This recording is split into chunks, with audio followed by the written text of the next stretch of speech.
and appointed by the mayor and approved by a majority of the city council for terms of up to 3 years. And tonight is, like I said, a study session. And the primary item on the agenda this evening, we're going to discuss the revised ordinance draft for signs, chapter 85. So with that, roll call, please. Mr. Edmonds. Here. Mr. Hudson. Mr. Krent. Here. Mr. Maxwell. Here. Mr. Sanzika. Here. Mr. Schultz. Here. Mr. Stratt. Here. Mr. Tagle. Here. Mr. Ullman. All right, so we do have a quorum this evening. Which is the approval of the agenda. So moved. Mr. Sanzika, support Mr. Edmonds. Vote on the motion, please. Mr. Krent. Yes. Mr. Maxwell. Yes. Mr. Sanzika. Mr. Schultz. Yes. Mr. Stratt. Here. Mr. Tagle. Yes. Mr. Edmonds. Yes. All right, motion passes. Next is the minutes of the August 9th, 2011 regular meeting. Pay attention. Reading. Move Move to approve as published. to approve Mr. Edmonds and second by Mr. Sanzika. Vote on the motion, please. Mr. Krent. Yes. Mr. Maxwell. Yes. Mr. Sanzika. Yes. Mr. Schultz. Yes. Mr. Stratt. Yes. Mr. Tagle. Yes. Mr. Edmonds. Yes. All right, motion passes. Next on the agenda, item 4 is public comment for items not on the agenda. Seeing that no one is here, we will open and close public comment. Next is item number 5, zoning board of appeals, ZBA report. Is that you, Mr. Stratt? Right. There were 3 items on the zoning board of appeals. The first item, which was a lot split, was actually postponed, which was on Livernois. And the second item was the Monster Garage. That zoning ordinance, and that zoning ordinance was based on trying to get the Monster Garage. But these people were actually increasing the size of their garage. But I think it blended right in with the actual building itself. It was very, very nicely done. It's not a contemporary, but it's rather traditional. But it really, I thought it was really very good looking. And here's a case where you can't possibly legislate every possible condition. You want to, protect the garage. But anyhow, it was approved, and I was glad to see that happen. The third item, and it was a very long lot, real big lot, huge lot. And they could have put it in the back, and it would not have served the purposes that they wanted. I really was happy with that.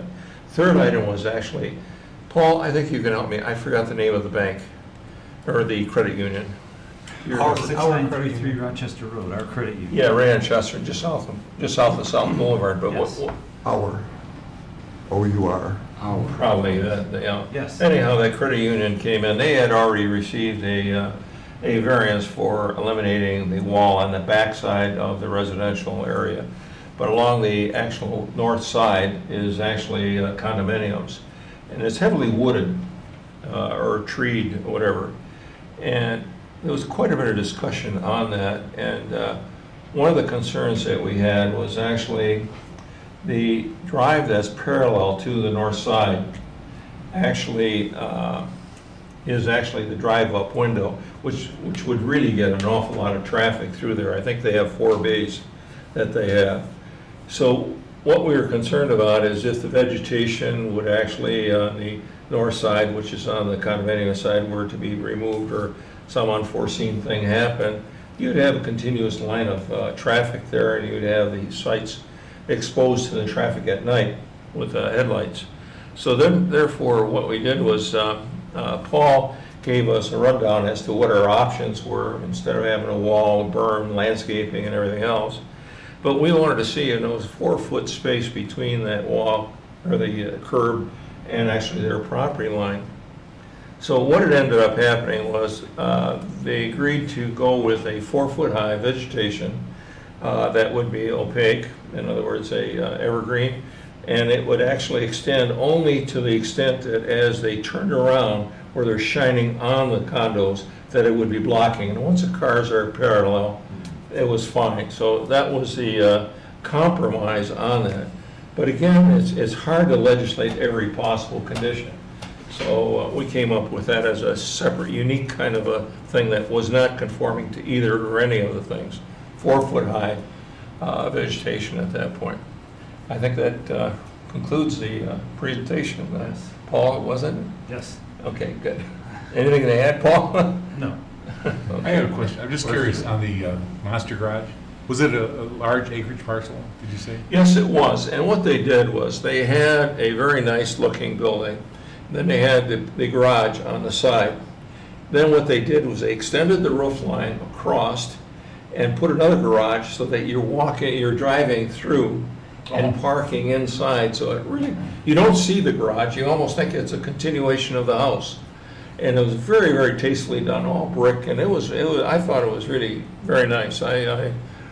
But again, you know, here we're trying to do one thing, and we actually we had a difficult time the second time that they came before us, because we had to, and staff is the one that really encouraged it. We had to more or less coach them to give us a reason for the variance. We can't just give it to them, obviously. And so we were trying to work out all kinds of conditions as to how it would work. And Paul worked very, very well with them. And then when they came the second time, they were prepared. And they just went boom, boom, boom down the line as to all the conditions that required in order to have a variance granted. And I thought it was very nicely done. Paul did an excellent job. I think the ZBA is really doing it's improved immensely. I don't know, Paul, you think so? I would agree. You know, we have this new ordinance now, and the standards, I believe, look a little more clear. And the board has really gotten their arms around the standards that need to be satisfied for a variance. Yeah. They know the questions to ask the applicant. Excellent job, really. They're doing an excellent job on it, in my opinion, anyway. Question. What was with the credit union, what were the desires of the condominium owners? We asked them, and we asked for information on it. They came to the first meeting, a couple of them did, Right. but did not come to the last meeting. And so we were concerned about Were protecting they them. advised that the meeting had been continued? I'm sure they had. Yeah, what happened is the first time that this case was, not the first time, but this particular request for a permanent variance to the screening wall Yeah. was heard in February. And members of the condominium association came out and said, we have concerns, and they raised some of their concerns. And Board of Appeals asked the applicant, would you be willing to meet with the condominium association, see what you guys can work out, address their concerns, and come back at a future date certain? Everybody said yes, so the board said, why don't everybody come back at the August meeting? So they had a date certain where they knew that it was going to be reheard, or continued, I should say. Actually, the lending institution actually talked to them or asked them to come, and he was going to be available. They did not respond. Yeah, they were supposed to invite him to the board meeting, and Yeah. according to the lender, the bank guy, he didn't hear from him. No one from the condo showed up at the August meeting, so.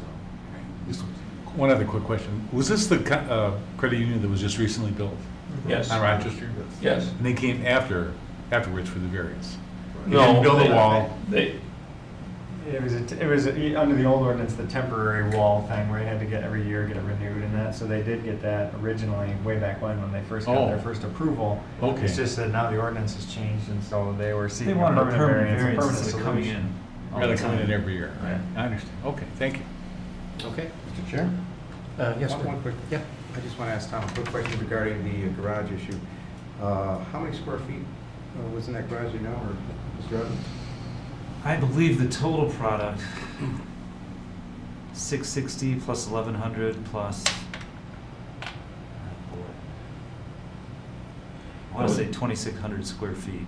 Well, that's no monster garage. I've got one with 6,000 square feet, and I got a 14-foot garage door to fit 2 full-size semis and 22 full-size pickup trucks. Wow. That's a monster garage. No. You're not going to get anything like that in this Yeah. garage. Yeah. They did the No. pass-through so they could access the, Yeah, I just didn't want to qualify it as a monster garage. That's all. No. I think it was just a large garage. Okay. No, it was a 3-car garage. That's all it was with this 3-car garage addition. They had 3, and they wanted another 3-car. That's all it was. Okay. In a low profile. 5-acre site. Yeah. Yeah, good stuff. Thank you. All right, next is the Downtown Development Authority report. Is that you, Brett? There was no regular meeting last week. There is a closed session tomorrow morning. So I've got nothing to report. All right, planning and zoning report?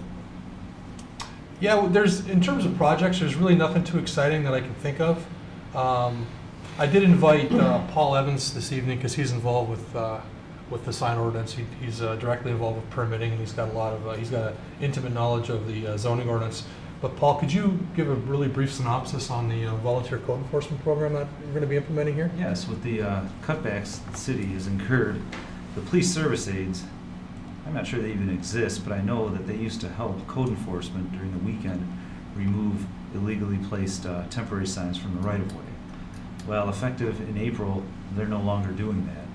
So with the assistance of the police department and the city attorney's office, I tried to put together a volunteer code enforcement program where interested citizens would give them a city car, have them drive around in the city on the weekends and remove these signs. And so we've got 6 applicants, and right now our inspectors are scheduling what we call ride-alongs, where they'll drive around with the inspector for a little while to get an idea of how it works. They'll all have city IDs, and basically we'll set up a schedule with them. They'll come to City Hall either on Saturday and Sunday, cruise around for a couple hours, and help adjust those signs that go up on weekends, because otherwise they sit there all weekend. And our inspectors are very confident that people know at 4:30 on Friday they're gone. And then they come back. We're confident. It's quite obvious. One of our members of the commission has volunteered, Mr. Schultz. Thank you. So and we'll take more volunteers. But, we'll let you know how that goes, but we're optimistic. All right. Okay. Next is the item 8, revisions to Chapter 85 signs. Zach, you going to present on this? Or Brent? I'll do it. All right. Well, this is an informal setting this evening. If anyone has any questions, feel free to ask or make comments. Go ahead, Brent. Well, as you're aware, we actually did a comprehensive rewrite of our zoning ordinance effective end of April. And the sign ordinance really functions hand in glove with the zoning ordinance.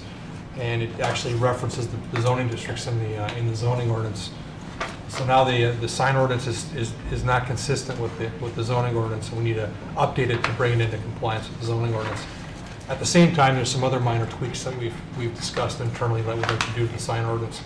But before we presented a draft of what we thought the changes would be, we thought it would be a good idea before we kind of planted any preconceived notions in your minds, give you an opportunity to look at the ordinance and spend a couple weeks paying particular attention to signs in the city and give us your feedback and your input, your ideas in terms of signage. And I asked if you had a camera phone or a camera, you took pictures and you wanted to email them to us, I would put them up on the screen and we could talk about them. So a couple of planning commissioners did that. And so what I'd like to do is show the slides that were provided to me, and then after that open it up for questions and comments and ideas and whatnot. And before I go any further, I just want to state for the record, for those watching on television, we did receive written correspondence from one resident, from Marianne Bernardi, who had some concerns regarding an LED light at a church on Livernois, and it's here for your perusal.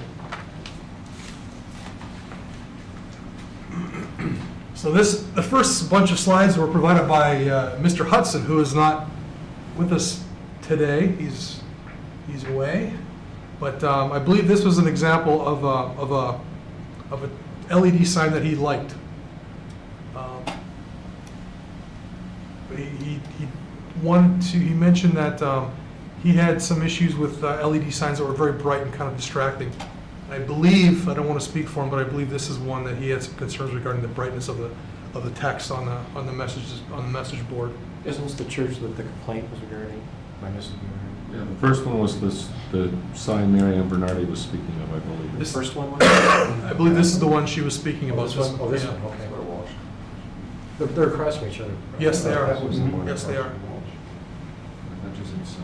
So LED signs is something, and it's something that, Paul, correct me if I'm wrong, our ordinance as written today really does not contemplate LED signs, per se. No, there's a small section that talks about changeable message signs.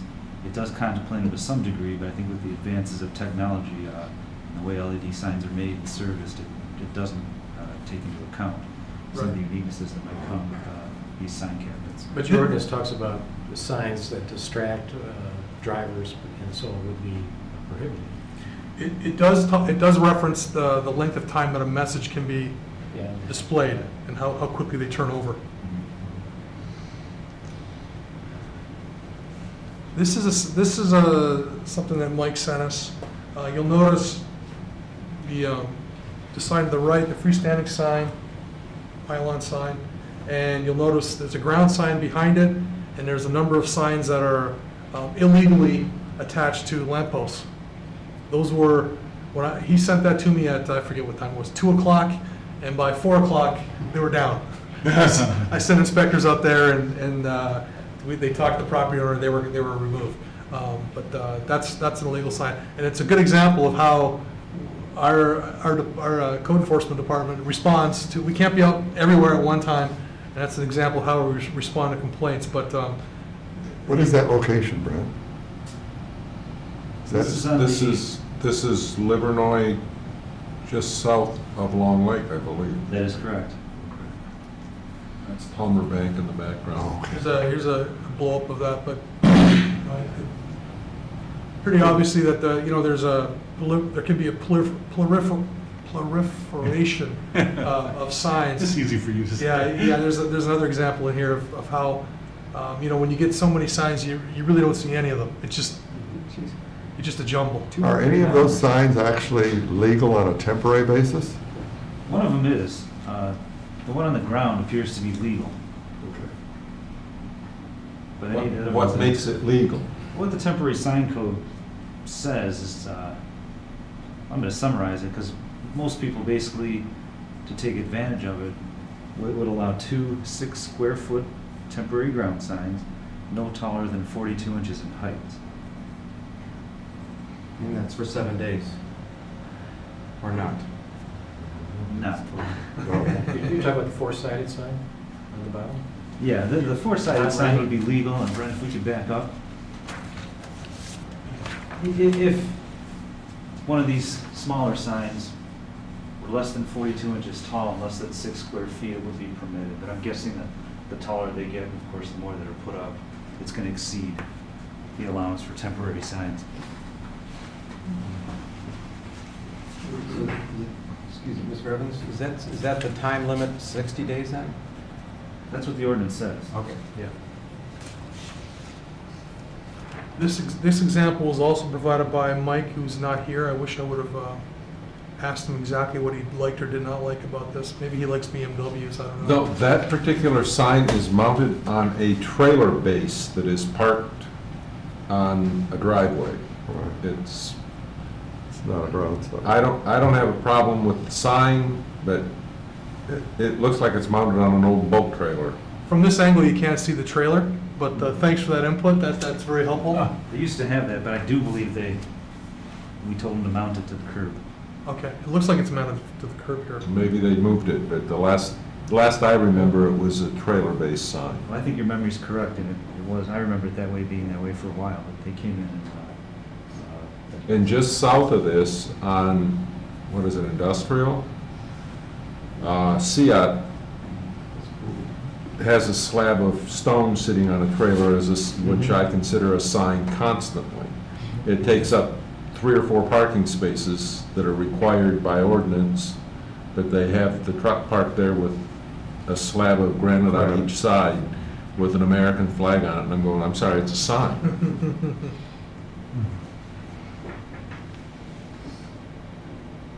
This sign here, if you look at the base of the sign, there's a banner.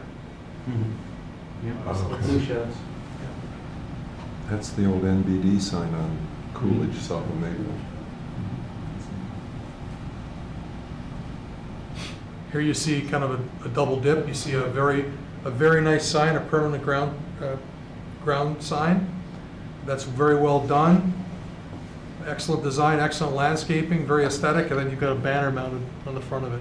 They do it every weekend. And those banners can be left up how long, Paul?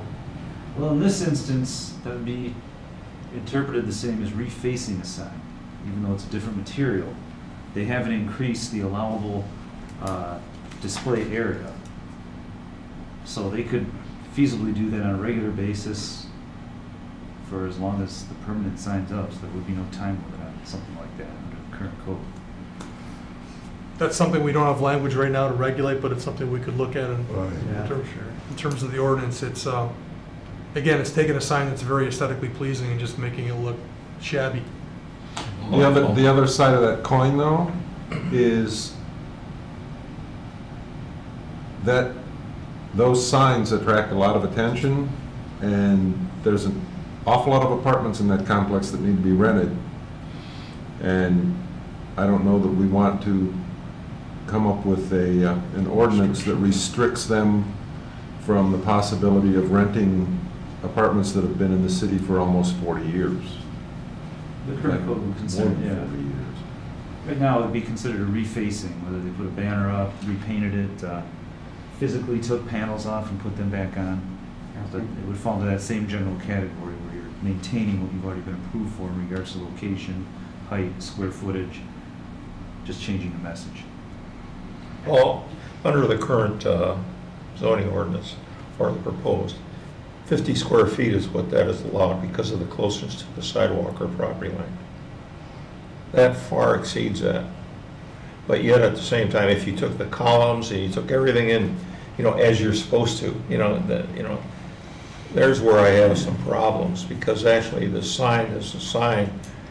The surrounding area, if it's nicely done, does not represent the sign in a square footage area, or should not, in my opinion. And this is an excellent example of that, in my opinion. There are others that I could show you that are along those same lines, but I didn't give you any photographs. Well, that's okay, and I'll note that, because I know there's provisions in other sign codes that perhaps take into account supporting structures or their ancillary structures Yeah. without having evidentiary sign language, so we'll take that into account as part of the comment tonight. And this is the same property, that face and that face, so there's three different faces that the banners are mounted on, so you can see there. As to the signs, too. Pretty aggressive with the message. Any comments on the sign so far?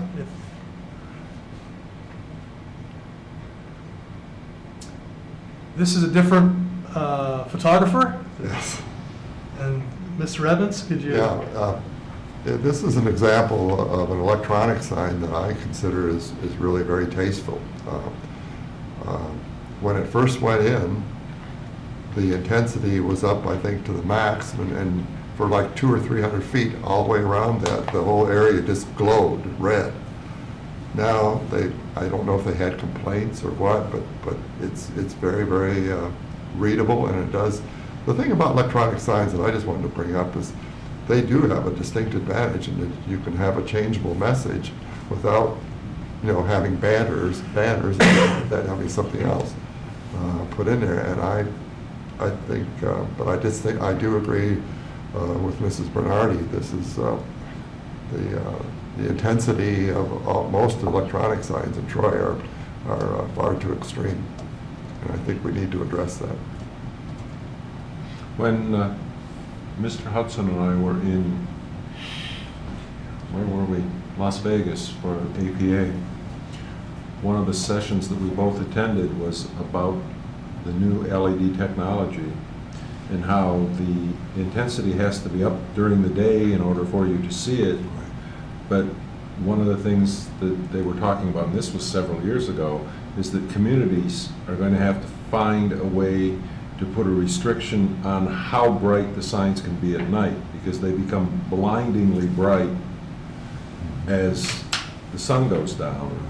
And I don't know if it's in foot candles or lumens or what, but I think that's a key thing that needs to be in a new sign ordinance is, if you have a changing message sign, it can't be brighter than X after dusk and before sunrise, because I was mentioning to Mr. Edmonds, I pull out off Kurtz onto Crooks, and the sign I'm going to reference is actually in the city of Clawson, where there's a new food market just south of Maple Road on Crooks Road.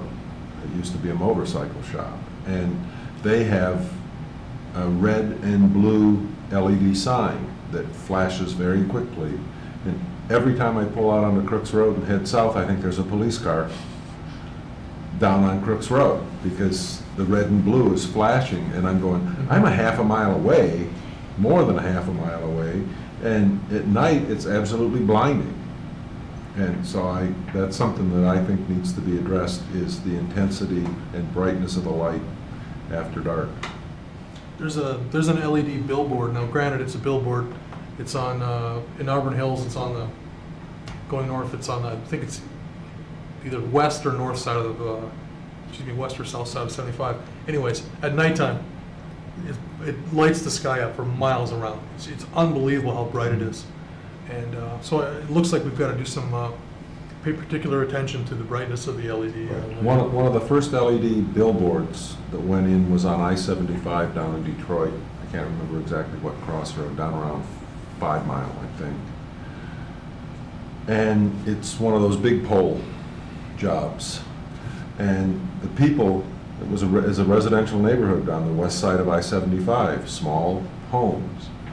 And they said literally they could pull their blinds down at night and they still couldn't sleep because they didn't have blackout blinds, and the light was so intense that you could stand outside and read a book at night. And then you add to that the fact that it changes every 45 seconds or 60 seconds. And they said, we're living in a Christmas tree that has twinkle lights on it, and it just flashes all night long, because they did nothing to turn the intensity down at night. There's another problem with that regulation, because I could see two things. One is if the sign is in shadow or it's cast by a shadow and it's bright, it will still blind you because of the background.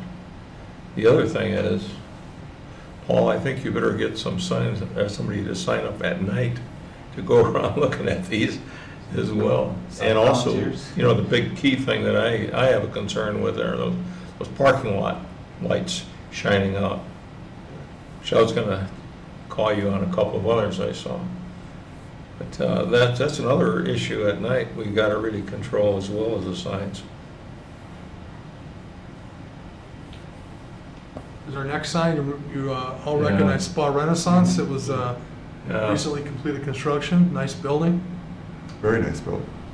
I was just really shocked when I saw is that like a window film sign or something? Yeah, sure it In the is. center, but It it's was still supposed to be. advertising as far as. But that is not a window, that's a spandrel panel, which is not a window. Okay. Yeah, I don't think it's glass there. Did they get a permit for that? They are before the Board of Appeals, the Building Code Board of Appeals, which grants variances for signs in September. Jeez. Did they put it up without a permit then? Yeah. Boy. It's a beautiful building, though. Yeah, it is. That really destroys it, though. It's just like the Chrysler building on I-75, the tower. It's covered with the face of the car.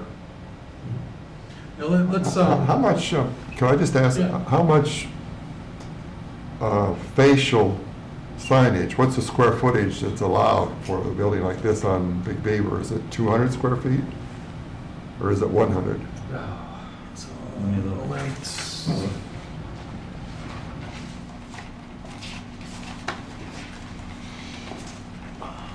That's the nice part about this building, it's fairly close to Big Beaver. It's not, there's no parking in front of it, so, Yeah. which is what we want. Well, yeah, it's the wall sign, Spa Renaissance, the top one, shall not exceed 10% of the area of the front of the structure, so that'd be the entire elevation that you see facing Big Beaver. And including- even over to the right. Correct, yes. Up to 200 square feet in area. Up to 200? Yeah, That's right. a- that looks about maxed out at 200, just counting the blocks. Yeah, right, yeah. 200 square feet of the actual letters? Yes. They were okay. They were close to they were under the limit with the top sign, but they're only allowed one of these large signs on the building. That's number 2. So just numerically, that can't go up there. But technically, they would be allowed to put a sign on the inside of their windows. So if they wanted to take this film and put it up on the glass, it would be okay. Where they have it is not a window. Well, and And that's a concern that we've been administering with the current sign code, is it does say signs on the interior of buildings are not regulated. Well, you get someone in who wants to be energy efficient, tint their windows, be green, and they can't put, well, if they put their vinyl on the inside of the window, you can't see it. Other places, when you have real clear glass, you might not be able to tell if it's on the inside or the outside of the window. So the net effect really is if you have a glass or a window on the outside of the building, we're allowing window vinyl to go on that, but it has to be directly on the glass. Because it's the same net effect. What happened with this sign is it wouldn't attach to the glass, because the glass has a special, I would call it like an etching or a special texture. So they had to build a frame and attach it to that. And it comes up to staff to say, okay, if it's an inch from the glass, is it okay? 3 inches, 5 inches? Well, then you start getting into like boxes and so forth. And so rather than be in that position to, I believe we're being pretty reasonable to allow it on the outside of the building as long as it's glass, we send it to the Board of Appeals. So that's something we can address too, if there's a concern with the commissioners is, maybe. It's a building board of appeals, did you say? Building Code Board of Appeals, right. And they're the body specifically listed in the current sign code that handles variances. This gets back to like what you're always talking about, Tom, is it's impossible to craft an ordinance that's going to meet every particular instance. In this instance, they wouldn't stick to the glass, so they did this. They were creative, but they... But is the interpretation by the staff that this is in violation or not in violation? Well, it is in violation because he could not attach it directly to the surface of the glass. There's actually a frame. Then they built a frame and then attached it, stretched it over the frame. And that puts us in the position of saying, well, how thick can the frame be? 3 inches, 5 inches, 10 inches. So this is in violation.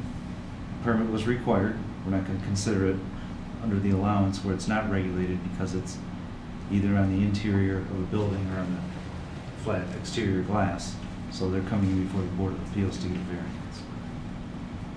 But as I read the ordinance, that signs can protrude up to 12 inches out from the face of the building. Is that true? That's true, yes. Mm-hmm. So he could move it out? Would that be? It's a second sign. It's still a second sign? Yeah. Okay. And it's not, signs on window glass are not regulated, but this is not window glass. Right, that's why we call it a second regulated sign. Exactly. And maybe that's a point for a very, very quick dialogue. You could go to a party store. I don't want to pick on party stores, but they've got the sign, the freestanding sign out front, and then they've got the sign on the building, and they've got 35 window signs, beer, advertising beer and snacks and whatever. Some would argue that's advertising, that's freedom of speech. Others would argue it's unappealing and it's aesthetically just ugly. Any thoughts on regulation of window signs? It's ugly. What does our attorney think? It's ugly. Really. I think you could regulate them if they're exposed to the public view. I don't know why you couldn't. It'd be the same basic health and welfare regulations that they cause distractions, blight, those issues, all public health, welfare issues. I think the prohibition on regulating interior signs is because mostly what you do inside your own building is your own business. But on the other hand, if it's an interior sign that you can still see from the public road, I think we could probably have some room to argue that is subject to regulation. But that's not just going to be party stores, that's going to be Home Depot. Oh, for sure. Stores.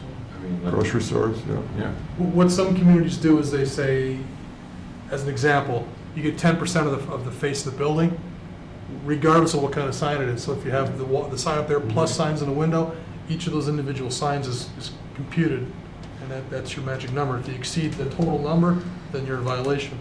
What kind of I think that's not a bad idea, but what kind of an enforcement problem do you have if there are that many different stores and signs. Need more volunteers. Yes. Yeah, personally, I don't think what material the sign is mounted on has anything to do with anything. If it's mounted on an opaque wall, if it's mounted on a piece of glass, if you can see it from the public right of way, it's a sign that needs to be regulated. I agree with that. And if it's window signs on the inside, I agree with John, but also maybe it should be like a percentage of the glass area or something. What a lot of party stores do though is they basically put signs on the inside of the window, cover the window up, and then put shelves on the inside Right. so they have more product. Right. Party Gas stores, stations and convenience stores do the same thing. party stores and gas stations, which are party stores. Any more there? Well, look at how much glass is on the face of this building. Yeah. That's, 900 square feet of In glass. theory, you could put, under today's code, well, look at some of our larger buildings, huh? Right. You know, if you had clear glass, you could theoretically cover all the inside surface Without a 10% rule. without that rule even, without even a regulator. Well, let's say you got a guy who sells tropical fish, okay? So he's got a big side of a building, and he paints a beautiful mural of tropical fish. Is that art, or is it a sign? The more it can be reasonably argued that it ties into the business or the activity on the site, the better leg we have to stand on to be a sign. And actually, the Building Code Board of Appeals affirmed my decision that at Cruz and Muir, one of our restaurants, a mural of fish constituted a sign. We also have Optimize, which is at John R. north of 14 Mile. And they have simply pictures of people just wearing glasses. Large, I believe those murals are 60 or 100 square feet each. And they agreed that those were signs, and they gave variances for them, but there's no question that those are signs, so. Meteor Photo does the same thing on Chicago Road. Right.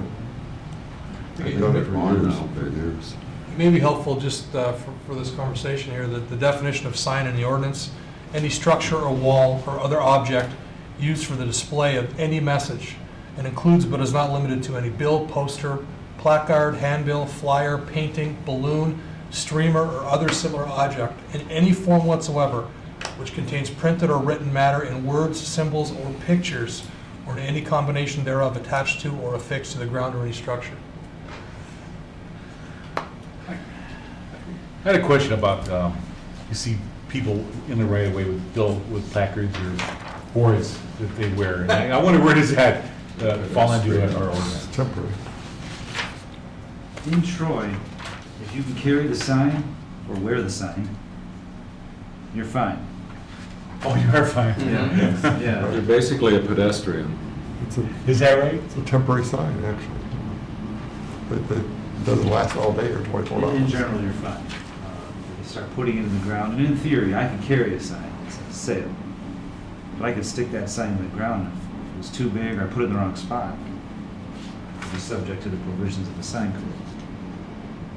Well, that happens all the time, right, at Rochester and Square Lake, where there are those gold signs, banners, they're stuck in the ground. Yeah. Those guys need to hold them. Plus they have the guy holding the other one. How about political signs? Political signs fall under the temporary sign provision. Do we want to have those guys flashing the gold? Do we want that to happen? Is that something we should allow?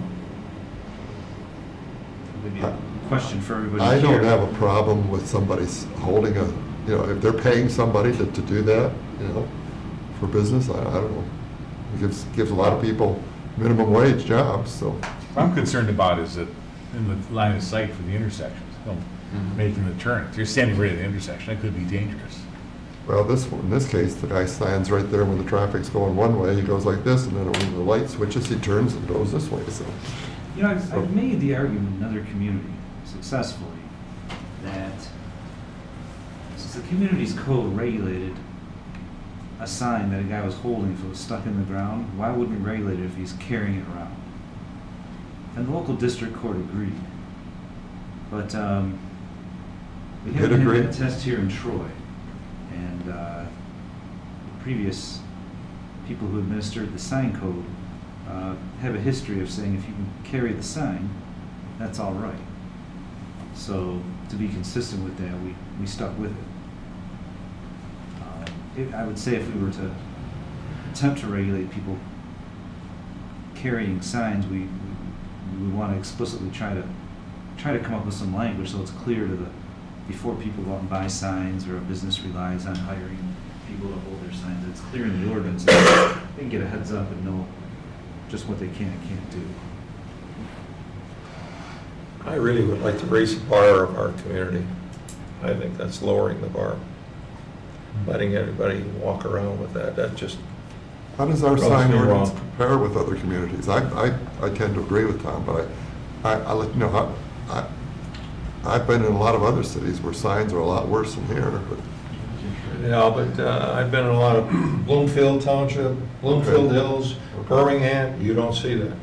If you want to see signs gone bad, drive down Woodward Avenue through Royal Oak. Right. I mean, from 11 Mile up to about 13 Mile, it is just sign mania. And it's an indication of a lack of control at one time. I'm sure they have much tighter control now, but their grandfather is not conforming, so. Well, I would say, to answer Mr. Evans' question, I'd say it's pretty well across the board. Generally speaking, when a community has a standalone sign ordinance, it's done so to separate it out of the ordinance, and it gives them the ability to eliminate non-conforming signs. And the way that you do that is when you adopt the sign ordinance, you amortize signs that are existing. So you say, in 12 or 15 years, anything that's non-conforming is not going to be legally non-conforming. It's going to be a legal sign, and it's got to conform with the ordinance. So what you do is you give 12, whatever the timeline is, 12 years, 15 years, that you recognize, community recognizes that there's investment in these signs that the property owners put, Right. and you don't want to just say, well, tomorrow we're going to eliminate these signs. You want to give them some time to get a return on their investment for the signs, but you basically require the removal of the signs over time. So- It's a very aggressive approach, and in some communities very popular, in other communities not so popular. does Troy have that or not? No, we don't. We've just grandfathered provisions. It's all grandfathered They're in? grandfathered in, right, so, there's certain tests that if they are hit by a tornado or something, then they can't come back. Let me ask a different question. Let's go over to the motor mall. All those dealerships have, especially older ones, have pretty massive freestanding signs in front of them. Do they meet Troy's ordinance as it exists today? I mean, those are corporate signs. Trying to get them to change those is going to be virtually impossible. I don't know. I can tell you that the largest signs allowed over there under today's code is 200 square feet in size and 25 feet tall. But I will say that those provisions apply to many of our other districts, including the old B district, the highway service district, the old office district, the RC. So some of them may. I mean, some of those, I'm not saying there's anything wrong with them. Yeah. But some of those dealership monument signs are pretty massive signs. When you look at them and see how big the letters are, and realize that far off the ground, the letters are probably at least twice as big as you think they are, they're pretty good sized signs. And so when a business goes out, you frequently see where the sign standard doesn't go down, the actual physical structure doesn't go down, because if they don't take the sign down, they can put a new face on it and exceed the existing ordinance. You see that all over. The place that I've seen it frequently is in Las Vegas, because they have new sign ordinances, and when a building goes down, the great big old sign stays so that they can reface it. The building goes away, but the sign stays. Question for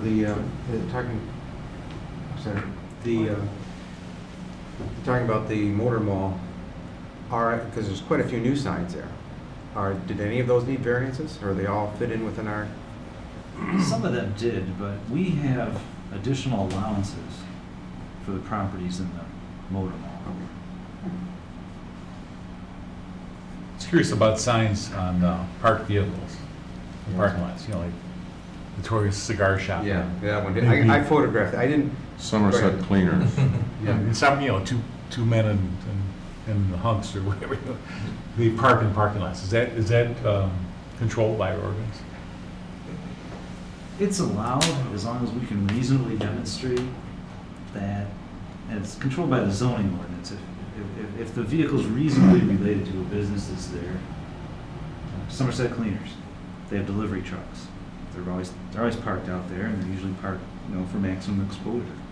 The sign code would not regulate those because the zoning code specifically allows as an accessory use the delivery vehicles. What I've been seeing over the years is businesses deliberately buying a vehicle where they may not have deliveries, or you wouldn't expect them to anyways, painting the vehicle look very nice and parking it. Now, Farmington Hills has a motor vehicle ordinance that stipulates where these types of vehicles can be parked relative to the public road. There's probably other communities that regulate it too.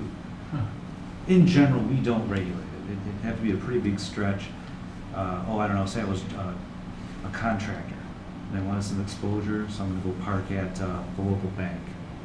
Well, that's pretty clear that the bank has nothing to do with that contractor, but we would probably enforce that under the zoning ordinance rather than the sign code. We did have a business on Big Beaver Road that did very much that. They bought an old armored car and painted it beautifully with all kinds of signage in black and gold. And it looked very nice. And they parked it in the parking lot right on Big Beaver Road. The issue was the vehicle had no drive tube in it. They had to push it into place and park it, and if it had to be moved, it had to be pushed. And at that time, I believe it was under the building department, and they were told that because it was an inoperable vehicle, it was in violation. The sign wasn't, but the fact that the vehicle wouldn't operate was a violation. That would make sense. Sure. No, I just, not that I'd want to raise the bar up that high, but just last week I was at the Bloomfield Township special event sign approval. And they also approved the colors of the sign, not the size, but the colors as well. We had to bring photographs in, and that's going to an extreme, but yet at the same time, it's really funny. I've been before that board several times. I know what to expect, so I abide by it. You know, I mean, it's no big deal. Once you know, if they start changing the rules, that's what I don't like. But as long as they're consistent, that's fine with me. And that community, I'm not saying that we should raise the bar that high, but I am saying I think we should raise the bar. I agree with the comments that were made about the LED signs, and I've got some notations here on some of the other issues as well. Yeah, I'd like to see us raise the bar somewhat. I don't know, I just think you know where you are by the signs around you. I can always tell what town I'm in by looking at the signs. Yeah. And that's how critical they are to the city. It really has a big impact on the image. You don't want to restrict things to the extent that it hurts business. However, I think we can find that compromise. You're a lot better off raise the bar, taking a higher road. It's better for everyone. It's better for the whole city, residential. And besides, we have this incredible mix of residences within the business. They're all mixed throughout the city, residences and businesses. And if you live in a nice residential subdivision, you drive down right at your corner, you got junky signs, that has an impact on your subdivision. So we have to be cognizant of that too. We have a neighboring community that our equivalent, their planning commission, actually demands to see signs on the facade, and part of their site plan approval includes signs and the color of the signs and the size of the signs. And I've been at meetings where they've said, no, that sign is too big, you have to make it smaller or we won't approve the building. Yeah. Birmingham.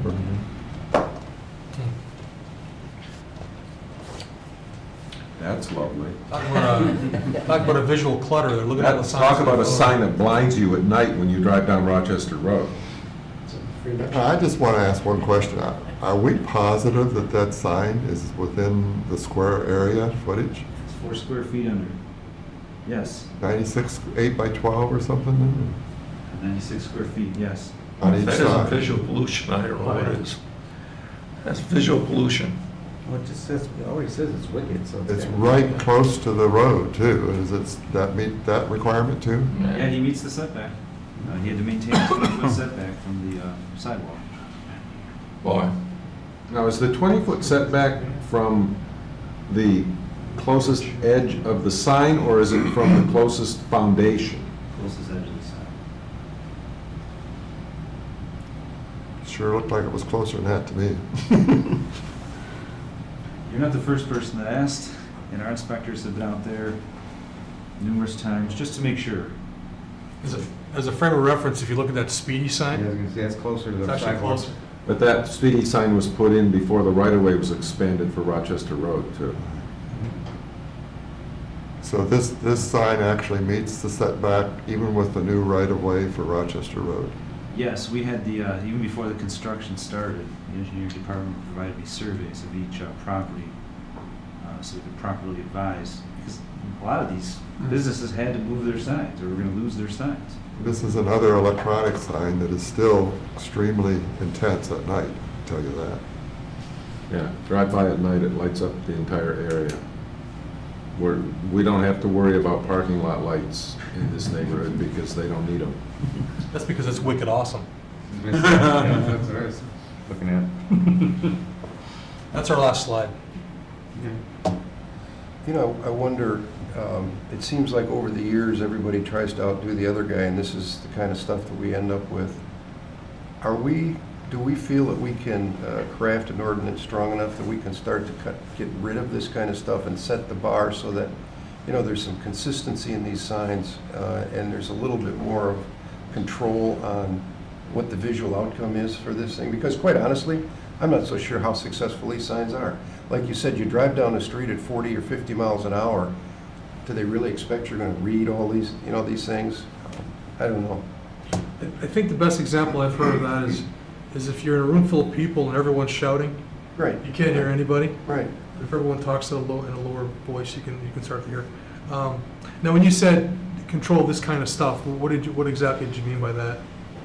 You know, I mean, here we have an array of shapes, we have an array of colors, we have an array of heights. I mean, they're all over the board, and it's just the shouting. Font sizes. It's the shout. I mean, it's, and again, I certainly don't want to stymie creativity, but this is not, in my opinion, a creative response to a sign, to getting a message out there. This is like, well, I'm going to make this as gaudy or as glaring, and now with the LED technology, you know, I mean, everybody's just, it's just kind of creeping and creeping and creeping to the point where we've got just, I mean, and again, you can almost, it's almost like a pulse. You know, you go down a street where it's heavily retail, and this is the kind of stuff you see. And then as you get maybe into a more of a professional area, you know, the noise goes down a little bit. You know what I'm saying? Right.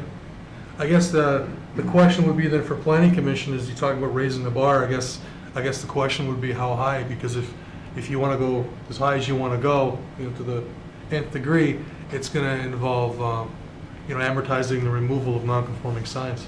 That's not going to be very popular. In some areas, it will be very popular, I would guess. Some areas like Rochester Road, where you've got the environment that you have, I'm going to guess it's going to be met with a lot of pushback.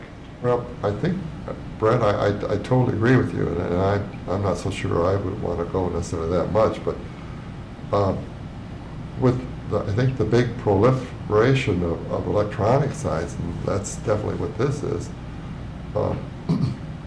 they're just really in your face kind of thing, and I just don't know. I think we've got to do something about it. They must be effective, or I don't think businesses would continue to purchase them. And that's the other thing. I think they're actually much more or less expensive now than when they first came out. You see a lot of churches now and everything are buying them. So And so they've got to be effective in some But respects. cost effective, because you can constantly change it. You could change it every hour if you want. That's the huge advantage, I totally agree. I think one method of trying to raise the bar, as John has just indicated, is if you have a committee that reviews all signage of some sort, just before, because here, this is an excellent example. I don't know how many different styles of lettering they've got, but normally the golden rule in signage is 3 different types. Here, there's at least a dozen types. I mean, it's ugly. You can't even see one from the other. I mean, you know, it's just bad graphics. I think maybe a subcommittee of some sort to review all signage from this point on to actually help the client understand. You know, I use an example sometimes of what a jeweler does when he's actually showing you a piece of diamond. First thing he does, he gets a black velvet and he puts a diamond in the center. No attraction to nothing else. This is a hodgepodge. You can't see one from another. That sign is horrible. If we're just looking at that sign, let alone all the others. Well, they already have a wall sign on their building, this particular organization. So, And I think part of their shtick, this organization's shtick, is in your face, yes. loud, abrasive, that Yeah. type of, Yeah, and this is, Business model. that's their model. Yeah. yeah. But that's representing the city. Right. And this is the city's model. This is our Right. bar. I don't buy that. Mr. Schultz, you can come? Well, currently, businesses like this one with the changeable message sign, correct me if I'm wrong, they are allowed to advertise for their business and for anything else they want to put on that sign. Is that not correct? That is correct. The sign ordinance, it's the most content-neutral sign ordinance I've worked with. And essentially, the way the majority of the sign ordinance is written is it says, okay, for example, a certain number size of signs are allowed in this area. We agree that a 100 square foot sign is allowed at this spot in Rochester Road. The question is it lawful to regulate what's written on the sign if you've already told somebody it's okay to have a sign out there to display the message? Do you run into constitutional issues when you start regulating the message and what it says? Well, Yeah. I guess my opinion, and the city attorney's welcome to tell me otherwise and say you're wrong. I think there needs to be something in the ordinance that the content of the sign is to be directly related to the business that owns the sign, not, you know, come to my place for a beer blast Sunday night at 7, or whoever is willing to pay the most to have their sign. I mean, this guy can turn this into a billboard. It's got to be accessory, I think, is what you're saying. And it should be restricted to the business that owns the sign, and a message about their business and nothing else, as far as I'm concerned. Don't we have a billboard ordinance? I didn't see any in here, but we allow billboards in Troy? We don't have the word billboard in our ordinance. I didn't think so. Yeah. Except we're being sued right now on that very issue. So, just so you know. By a billboard company. Yeah.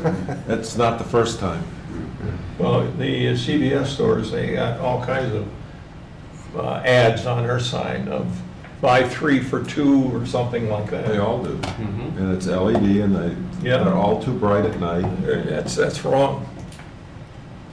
Well, I don't see anybody at the tables in their 20s anymore, and I just to look ahead a little bit and consider what the younger generation has grown up with, constant stimulation, 4 things going at once, ultimate and multitasking.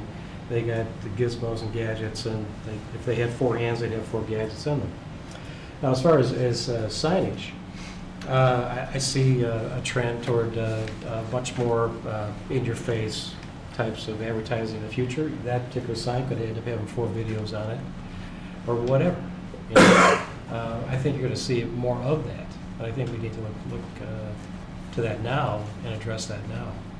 You have to look 5-10 years ahead, and what type of advertising are you going to see more of in the next 5-10 years? Definitely more of that. These, I can say I'm seeing many, many more of these signs. And basically, all my sign guys, when I say sign guys, the sign manufacturers and installers, as well as business owners, that every year the technology gets more advanced, you get more for your money, more capabilities, and I don't see any reason why it wouldn't continue in that direction. Right. It could be like computer screens, Yep. flashing photos, videos, all kinds of stuff. A lot of them are. That stuff that you see at the ballpark. With the baseball game on Rochester Road. Except, you can't change it for 60 seconds, so it'll be a really jerky moving. Right. Well, I don't understand it, you know, California and Kent County, they don't allow any drive-through, and they only have one fast food restaurant in the entire county. And, you know, why are we, you know, how did they legislate that? There has to be constitutional rights somewhere along the line where they can get around it. They fought it, and they don't have that. And their sign ordinances are really strict. I mean, they put Bloomfield Hills to shame. But I think we've got to raise the bar. I'm not saying that we go way beyond, but we've got to raise that bar. This is horrible. Even though the technology may be gravitating towards what you're saying. When you I say don't buy raise the it. bar, in regards to I don't buy the that. size of signs or location, number, those are some of the things we regulate now, and those are the things that are commonly regulated in sign ordinances. We can give that some thought as to how we can recraft our ordinance so that standard is satisfied. Well, there's a distractibility factor, you know, for drivers to consider as well. If you have signs alongside the road, there's all kinds of flashing videos and whatnot. You know, and that's actually mentioned in the intent and purpose Right, I saw section of that. our sign code, exactly. Yeah. Hard to describe sometimes, you know, what does distractibility mean exactly, but I understand that, yes, we need that to maybe beef up that language a little bit. Taking this sign seems to have pushed some buttons. Looking at, I'm just going to think aloud of some of the things that maybe I'm hearing about this particular slide that's irritating some people. One is, there's already a bunch of signs in the background that's kind of adding to the, it's cluttered because of what's there already. So if you took those other signs out of the picture, maybe it wouldn't be quite as bad. Tom, you indicated there's all kinds of different messages on here, different types of letter fonts, different sizes. It's busy, it's almost unreadable and gives you a headache looking at it. The distance from the right-of-way, Don, how close it is to the right-of-way, it's too close to the road, maybe it appears relatively large. Maybe even the base of the sign itself is kind of unspectacular, shall we say? Well, especially compared with Utilitarian. the sign, the ground sign just behind it. Right. To me, that's a much more appealing type of sign than the signs that are 25 feet up in the air, so. So the height of the sign adds to the, Ugliness. Well, it's a lot to read if you're driving 50 miles an hour. if you go- The name of the business is about the smallest lettering on it. If you go through a lot of communities today, and I believe Farmington Hills happens to be one of them, if there's a gas station, they don't have the sign on top of a 20-foot pole. They have to have a ground-mounted sign that isn't more than 6 feet, 7 feet tall. Let me ask this. I believe this particular business is in a multi-tenant building, is it not? It may be, I don't recall. Is every tenant in that building allowed a sign this big? No, the ground sign provision is on a per property basis or per development basis, not a per tenant basis. So this property, for example, is eligible for just to summarize, a big ground sign. And the size and height of which can increase the further back you're from the public right-of-way. And then most of these properties along Rochester Road are automatically eligible because they're on a major thoroughfare for a second 36 square foot ground sign. Some guys use those for real estate signs, others, sell the rights to the tenants or so but they can use that however they want as well. One way to address this might be take a look at what we have in the ordinance right now. I mean, in theory, the car wash signs, you're familiar with Pro Car Washes. Those signs are 200 square feet in area, up to 25 feet tall, and they meet the setback. Those signs are completely legal. They didn't receive any variances. If the concern is what you're talking about, say at Farmington Hills or the speed sign, perhaps that's something that the commission wants to look at, to consider. So this sign is 100 square feet on each side then? Is that what We only you- measure one side When it's back to back. when it's back to back. Only thicker signs where there's a propensity to put signage on those sides because of the size of it, would we measure the second side. Because, they're certainly getting advantage of their message in both directions, so. Well, this would be limited to 100 square feet. Some options are to reduce that limit appropriately. What does Bloomfield Hills use? I don't know. Black and gold. No, but I'm talking about size. I don't, the colors don't bother me so much as the size does. I don't know, but I could find out. We could get a copy of the Bloomfield. That's what I Presumably it's wondered if- online. We could, I'm sure, Right. do it to you. I think one of the things that we're touching upon here, maybe it's not been specifically mentioned, is just the organization of how the information is presented. And we've started talking about maybe if we're talking about signs next to the right-of-way, maybe they're ground signs only.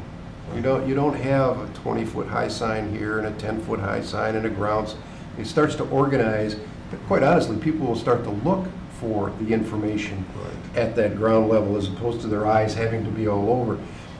In a multi-tenant situation, you have your ground sign, but then if you have an individual tenant, they can have a building sign above their storefront. So maybe looking at how we organize the information or the signage as it gets near the public right-of-way would be something that, again, may help quiet the conversation down the road. The issue I have, the primary issue I have with this sign is that it is too bright during the day, Yes. and it is absolutely blinding At at night. I stop at the Comerica Bank just up at the next corner, and you pull out of Comerica Bank and head south on Rochester Road, and that light absolutely blinds you southbound. And then if the message changes, you're driving and all of a sudden, You're awake. I want to reach down and put my sunglasses on because it's so bright. And it goes back to my first comment in this meeting. We need to find some way to regulate the brightness of LED signs, both during the day and at night. St. Mark's up here is the same thing. They've got that thing set on 11 on a scale of 10, and they just flash it. And it's very, very distracting. Can we look for other ordinances that actually regulate those type of intensities? Are there sign ordinances already existing? I don't know, and one thought I had is the companies that install and build these signs. Well, it's manufactured. What technology is out there? Is there universal technology that's accepted across the sign construction world that might, for example, automatically regulate this kind of thing? Turn things down during the day, turn them down more at night. Right, a photo cell kind of Yeah, situation. and I'm gonna guess we're gonna get our most current answer as to what's available, not from other community sign codes, Don, but from the sign sellers and manufacturers. Yeah. We'll look into. There may be some areas too for people that regulate traffic safety. There may be some studies done in that arena too. Well, I'm sure there are. To start to give us some levels of intensity that are acceptable in the evening or at night versus the daytime. I know Mr. Hudson and I brought back some materials, and Brent, I thought we gave them to the planning department, but I know you've moved and may have lost them in the move, but from the Las Vegas APA conference about, and the session that I attended, it indicated that there was then, which was, again, several years ago, there was then technology that could automatically control the intensity of the sign based on the ambient light around it. Bridge Just Community that- Church. It's just does that it. people choose not. They've to. already turned theirs down, so there must So have. it's not even contingent upon someone doing it, it automatically It can regulates itself. automatically do Oh, it. sure. I like what John suggested, was the possibility that, first of all, do we want to raise the bar? And to what level do we want to raise the bar? And a transition method of raising that bar. And I like what John said in terms of maybe the progression of the lawn sign versus the higher sign should be actually a transition type thing, from it being to zero lot line all the way back.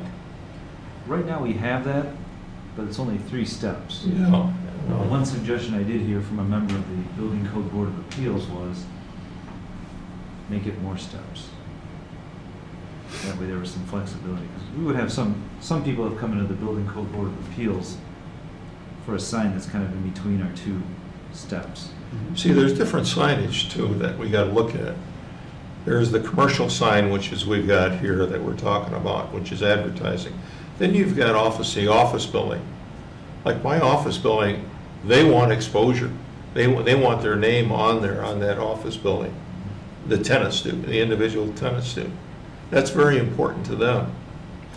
Not that it has to be neon, but it is important to them. And then you've got the auto center that Mr. Schultz is talking about.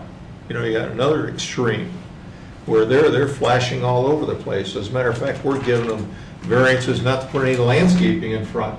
They don't have any landscaping for fear that they're going to block their No signs. sidewalk on one side of the road. Plus the fact that they didn't put a boulevard in there, and they use the boulevard to actually unload their semis, which they're not supposed to do. I mean, it's horrible. But those are the kinds of things that I think that really we should be looking at, trying to get that transition. And I like what John said. I like that. I like what you're talking about in terms of seeing if we can't control that. There's no reason that sign has to be up there that high.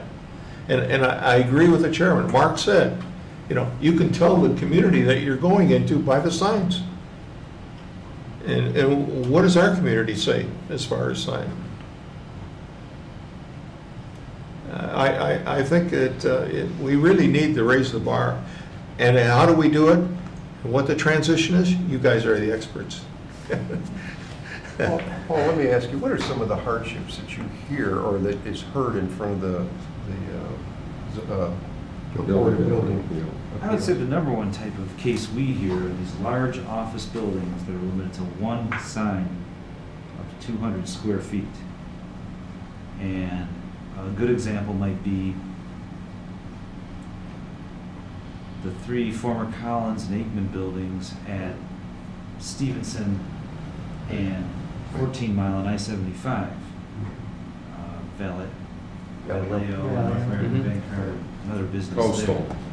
Exactly. They've all got variances. For the same reason, the board granted us, you've got these large wall spaces. A lot of the businesses will say, listen, we realize, especially for offices, that someone's not gonna drive down and decide they're gonna wanna go to Vallejo. It's an engineering center. Right. They're not gonna go there. They're not gonna go to North American Bank Card. But on these busier thoroughfares with these larger buildings, the buildings themselves attract attention because they're reasonably attractive in most cases. Right. They want a presence. They believe it's important that when people drive through Troy and see their business there, that shows a presence. And we've heard that from a number of, not even here on Big Beaver Road. So that's probably the main thing. So it's more the number of signs that are allowed on a building than, The number and size. PNC, That's bigger than a 200 square foot sign. that's 600 square feet. As a matter of fact, But they got a variance? they got a variance. The National City letters were 9 feet tall. They got a variance. Now, I think the practical man, and this is just my opinion, can stand and say on the top of a 21 or 24, you're going to need some big signs. But the way the ordinance was written, I believe it was written very similar, if not the same as it is now. They had to come in for variances. I think we can all agree those are big signs, but I think most people may agree that those are appropriate for that type of building in that setting. Well, Troy discouraged for many years the signature of office buildings.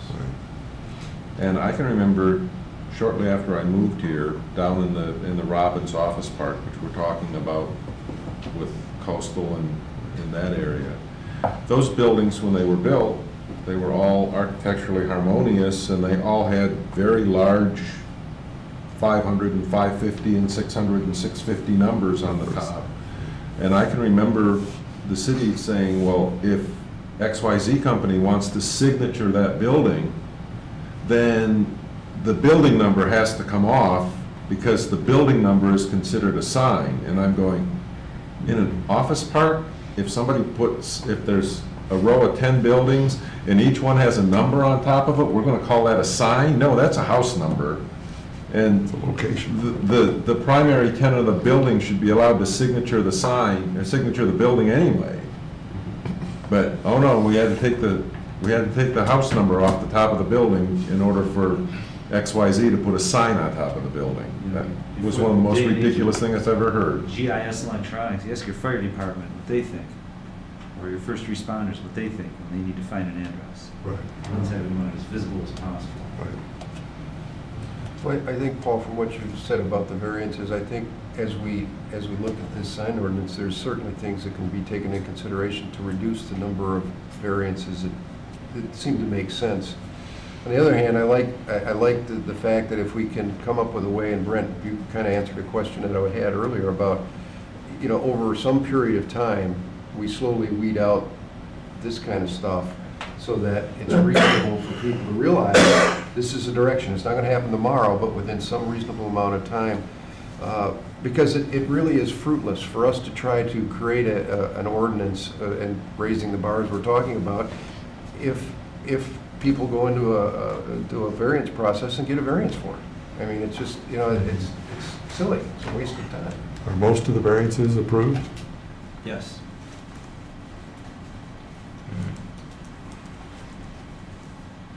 And sitting here looking at this picture, not to pick on any one business, but does Speedy really need a monument sign up on a 20-foot pole and a ground-mounted sign on the same piece of property?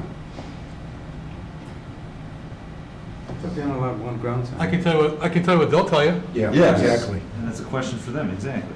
Yeah. But should the city allow two signs for the same business? I don't It's know. a definite thing that we can discuss, that's for That's, sure. and then they're also allowed a sign actually on the building too, correct? So Yes. they can have 3 signs. Well, each business is allowed, the wall sign provisions are separate than the ground sign provisions. I would say that's pretty unusual. I mean, most of the communities that I work in wouldn't allow you to have one big pylon sign and a ground sign out front of your building. I mean, that, every community is different, but a lot of communities will say you can have one sign out in your front yard, and it can be one of these different types, and there's different options. But I want to opine that I believe that this was the city's attempt at being content neutral. Now, a lot of ordinances in other communities say real estate. They'll call it a real estate sign. You're allowed one 12 square foot real estate sign. In this instance, it's rare that our sign code will call something a real estate sign or a type of sign like that. Okay. I think the intent here was, especially on major thoroughfares, is that to allow a primary sign for the businesses or offices that are there. But if there was an intent to lease, and the reason why I think this is because 36 square feet is about the limit that we see these commercial real estate signs at. Most of them are 24. I think that was the intent, is to allow the for lease signs to go up without calling them for lease signs. And perhaps in certain situations, a second sign is, depending on how, is maybe an unintended consequence depending on how it's used. that's good. All right, well, is there anything further? You guys have enough information to, Got a lot of information. Can we muddy the water sufficiently? Yes. A 5-minute job. I appreciate the presentation. I have a question. Go ahead. Are you doing anything about the truck signs that we were just talking about? As far as Somerset Cleaners, the closet on Maple Road, there's a truck that they park right up on Maple Road. Closet man. Yeah, that, and granite sign, the granite that's on the, I'll tell you, Sorry. I can address some of those, but not all of those. The Somerset Cleaners is fine. We don't have a leg to stand on, because Somerset Cleaners is located within that plaza. they're right at that intersection. Oh, yeah. They have 2 or 3 trucks right there Sure they do, yes. every weekend. We told them, well, the delivery trucks are allowed as an accessory to, I mean, that's a legitimate use for that business. Well, I have a problem with that. How about the cigar shop? The one on Big Beaver, right on Big Beaver, right? That's, and it's a retail and it's in an office plaza. How are you gonna argue if a guy says, I do wholesale deliveries? No, you can't argue, but you don't have to have it in front. I mean, there could be a, Well, you don't park in We front. might be able to, Farmington Hills regulated it, and I wouldn't be surprised if there's other communities that regulate it. I'm sure there are. And that's something, I've got that as part of our list of Oh, good. items to address, All yes. right, great. As long as the granite, that's on our list. As a matter of fact, is this something I should reiterate? What's that? I can just read in my list real quick. That's for another meeting. Okay. We will come back to this issue, I take it. Yeah, we have, this is a whole other meeting that we, the intent tonight was to get your input, Okay. not to give you our ideas. Oh, Brett, do you know how long you envisioned that this might take before we could get, I mean, is this a year type situation? or- No, we've already been working on a draft. We haven't actually have a lot of it done, but we wanted, before we tweaked it and polished it up, we wanted to make sure we had good input from the planning commission, and we knew that given that it could go in different directions, so we didn't want to complete too much of it. But yeah, this is This is all very good input. it depends on what you think of the first draft, really. That's how long it's going to take. 2 years. Hopefully, this isn't, Actually, group daycare or Monster Garage or anything like that. I mean, Commercial vehicles Yeah, in residential neighborhoods. But I guess my question is deliberately left out of the zoning ordinance? It isn't going to be reviewed as part of the site plan? It was deliberately left. It was deliberately left out. I've known other communities that do include it as. See, that argument could be made if you leave it in the site plan, Yes. then you can't change that site plan without following whatever the ordinance says, how you change the site plan. Although ours is pretty flexible. If you have it with the sign, you can have specific regulations towards, for example, grandfathered signs or amortization of signs, or if you change the sign code.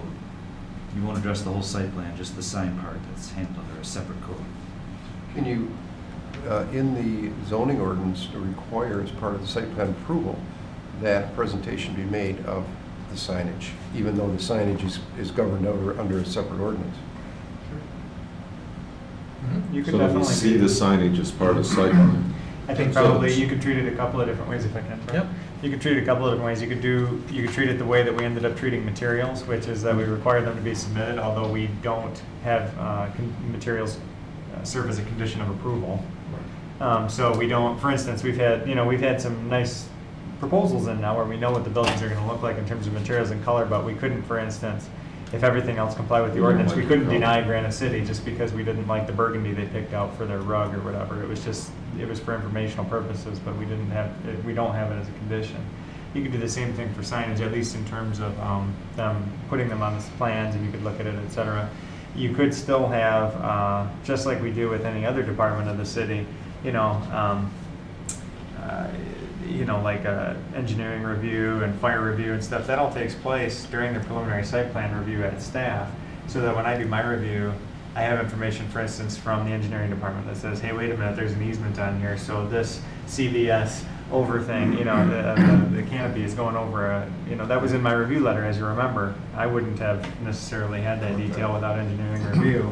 You could theoretically, although I don't know about processing it or time-wise or anything, we could theoretically have, you know, preliminary comments, at least preliminary comments with regard to the sign's compliance with the zoning ordinance when I do my review. I do that in a lot of communities where we'll be like, you know, we'll just say like, oh, and by the way, you know, the signage that they've proposed doesn't comply with the ordinance. And then one of your conditions for preliminary approval could be, you know, the revision of the sign to comply with for final site plan, because just like anything else, you know, at that time it could be, you know, I don't know, you know, I mean, we're not gonna, when they come back in for final site plan, for instance, after you guys are done with it, it again makes the rounds and everybody does their sign off on it, all the different departments, building, everybody looks at it and, you know, complies, and there's the checklist, and then ultimately the thing is built. Same thing with, you know, but right now signs are just totally floating out there. We could somehow bring it into the development I think review it's very process, important yeah. that the sign be integrated with the design or the concept of the site plan or the building or whatever you want to call it. I think it's an integral part of the messaging of the building or of the property. Yeah, I think it would just be sort of, you know, you could theoretically have, there's a lot of different ways you could approach it. You could approach it in the sign ordinance. You could have requirements in terms of the, like some communities require, you know, the base of ground signs to be masonry to match the buildings. No, I mean, there's a lot of that kind of stuff floating out there in sign ordinance. We don't have anything like that in our ordinance now. But, you know, some of the more extreme examples are Canton Township. You know, we worked on that a long time ago, and it's like a 30-some page ordinance regarding signs.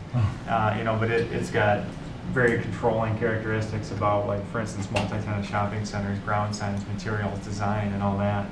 You know, you could have a large multi-tenant sign, for instance, with a bunch of different tenants on it, only if it was a certain type of multi-tenant sign and it had to conform with some design considerations that the city or the township had adopted. And, you know, so basically, if you look out there, all the new multi-tenant signs on Ford Road, they all look the same because they had to conform to this wayfinding program that the city was investing in with their DDA's money. So, you know, there's I mean, there's a lot of flexibility in terms of, like, placement, appearance, size, number of signs, you know, all that kind of stuff you can do, you know, depending on how much of it comes in during the planning commission's review of a preliminary site plan, for instance. You know, I don't know, like, all right, so, you know, would you, for instance, ever be in a circumstance where, even though it's not in the zoning ordinance, would you deny a plan, for instance, or postpone a plan because their sign, as proposed in the drawing, doesn't comply with the sign ordinance? You know, it's a question of whether or not we Well, want I to don't do But know if the that it planning would be denied, commission- but it is the would planning certainly- commission the petitioner would be responsible for told, this? Right. This is not going to get approval unless. Yeah, well, see, that's what I'm saying, is like, you know, you've noticed probably since the new zoning ordinance has come in, you've had more conditions, recommended conditions, and we've approved more plans with conditions. And I think that that's a function of a number of different things. One is that we've got a lot of new things that the applicants aren't aware of yet, and we're still getting our feet wet. But we have a lot more stuff like that, where we want to see more stuff in the initial preliminary plan than we did before. And now we're okay with it moving forward, as long as the applicant knows, and it's a condition of the planning commission's approval or recommendation to council.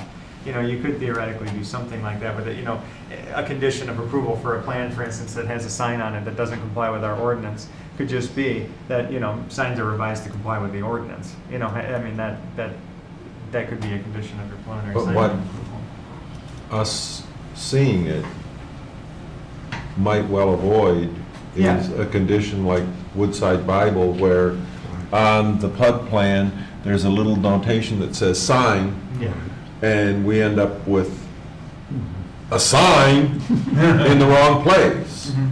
Oh, yeah, absolutely. I mean, there's no question that it kind of ends up drawing, you know, there's kind of a fine line then between you enforcing the sign. Checks and ordinance. balances is all. Would we have avoided the Renaissance Spa situation?